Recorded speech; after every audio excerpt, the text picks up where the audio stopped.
Death certificate দিয়েছে শহরের সরকারি সুপার স্পেশালিটি হাসপাতাল। মৃতদেহ দাহ করার আগেই চমক, মৃতার শরীরে প্রাণের স্পন্দন পেয়ে দিশেহারা পরিজনরা। এমনটা কিভাবে সম্ভব? ফের হাসপাতালে নিয়ে গেলে অবশ্য মৃতই ঘোষণা করা হয় শিবানী বিশ্বাসকে। পরিবারের অভিযোগ, শ্মশানে পুলিশ বাধা না দিলে বাঁচানো যেত শিবানী দেবীকে। শেষকৃত্যের সময় বেঁচে উঠলেন মৃতা, এও কি সম্ভব? মধ্যমগ্রামের বাসিন্দা শিবানী বিশ্বাসের পরিবারের দাবি এমনই। রতনবাবু ঘাটে দাহ করার আগেই নাকি মৃতার দেহে প্রাণের স্পন্দন। দেখছে হাতটা চেপে ধরেছে, আমার দিদির হাতটা চেপে ধরেছে। তা এবার দিদি চিল্লাচ্ছে যে এখনো কাকে বেঁচে আছে, মানে তখন আর কি বডিতে ঢোকাবে, প্রস্তুতি চলছে, চুলি ভাটিতে ঢোকাবে। তো দিদি বলছে যে পাশে আমরা কেউ বিশ্বাস করি না, ওরা তুই ভুল বলছিস। তা আমরা এনকারেজ করলাম যে না ওটা কিছু। তারপরে সবাই যখন বলে উঠলো যে বডিটা সত্যি জ্যান্ত, এখনো পালস চেক করা হলো, সবাই মিলে পালস চেক হলো, 8-10 মিলে পালস চেক করেছে রানিং। তো দেখলাম পালস চলছে।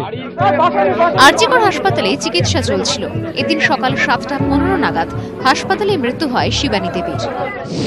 ইস্যু হয় ডেথ সার্টিফিকেট।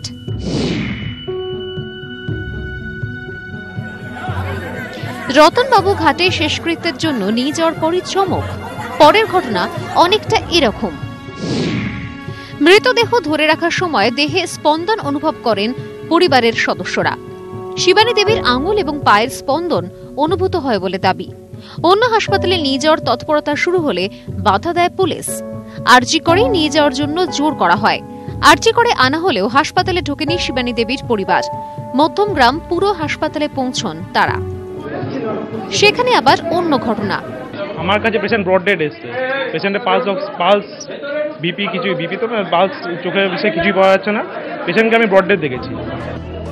মনুসংহিতায় বলা হয়েছে আত্মার শরীর ছেড়ে যাওয়ার পর আবার নাকি ফিরে আসে কিছু মুহূর্তের জন্য।